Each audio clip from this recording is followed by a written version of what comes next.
Here's the thing. Ang cheating, it's not always physical. Yung iba kasi, kinukonsider lang yon na cheating kapag ka may pisikalan na nangyari. Either nakipagkita sa iba, nakipaghalikan, or may nangyari sa kanila. Yung iba nakikipag-video chat, or just simply nakikipag-chat ng merong mali siya.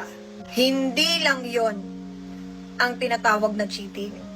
Yang simpleng friend request na sinend mo sa taong hindi mo naman kilala, cheating yan. Pagpuso-puso o pag-follow sa mga taong pinagnanasaan mo sa social media, cheating yan. Lalo kung sinita ka na ng partner mo tapos tinuloy mo pa rin.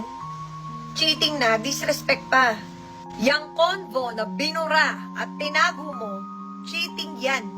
Yung pakikipag-engage mo sa taong alam mo nang hindi komportable yung partner mo o sa taong alam mong may gusto sa'yo, cheating yan.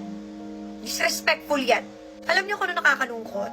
Maraming tao na pinapalagpas lang yung mga ganyan kasi mild pa lang naman daw yan. Ginagaslight yung sarili. Hindi naman daw nagkita, hindi naman nagkaroon ng physical affair. Kumbaga, mababaw pa lang naman daw yung nagawa. Meron pa ngang nauso na term yung micro-cheating. You know what? Here's what I believe in. Cheating is cheating. Walang mga micro-micro pa na ganun. The gravity of micro-cheating and physical cheating is just the same. Parehong mabigat, magkasing bigat yan. Parehong damaging, no, sa mga taong nagmamahal sa inyo. Yang mga maliliit na act of cheating na kinoconsider ninyo habang tumatagal, lumalaki yan.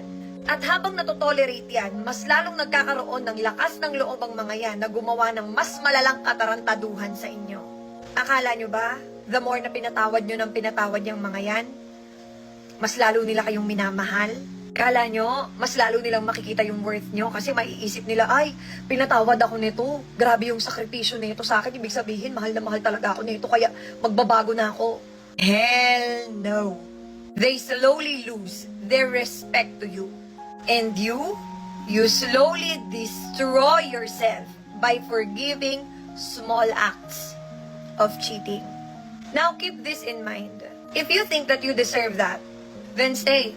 But I am telling you, ikaw ang palaging durog sa huli.